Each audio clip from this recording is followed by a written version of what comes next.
Hi, I'm McInnes. I recently walked from my hometown Christon in Glasgow to London for charity over the course of 18 days back in July, which was 433 miles. I once suffered in silence from mental health. My mission is to help others and show them that you can get help and you're not alone suffering in silence. And my childhood was a bit different compared to other children growing up.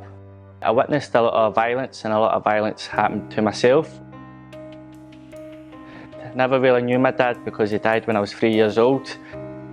And then I had a stepdad.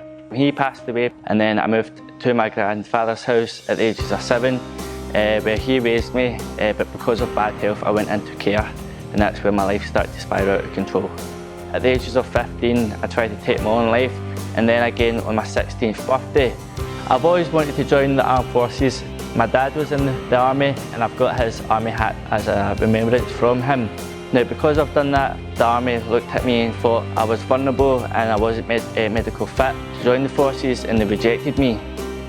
I didn't think there was any support out there. I didn't think there was anyone to speak to, and when I did try and reach out, nobody would listen to me, so I felt alone and I've had to cope with it myself. But then I realised I do have other options out there, and I applied to go to college and follow my grandfather's footsteps and do plumbing instead. And since then my life's been completely different, and that's why I'm helping as many people as I can. I've walked from Glasgow to London because it was a massive challenge. I wanted to raise a lot of awareness.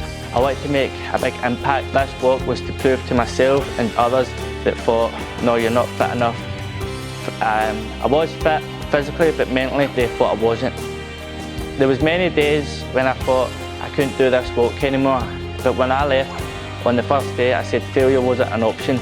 I was a lot more physically and mentally stronger than I first thought. Doing this walk was a big eye-opener to myself because there was a lot of physically and mentally challenges when I was left alone in the middle of nowhere, no signal, and it was just myself in the open fields.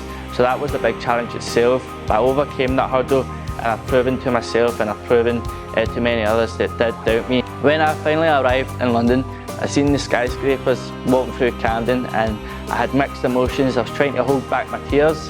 Then all of a sudden I got all these pains and aches from nowhere, and I thought my adrenaline better kick in. But then I realised I was only 2 miles away from Trafalgar Square, and all of a sudden I started jogging, and the adrenaline was really overwhelming.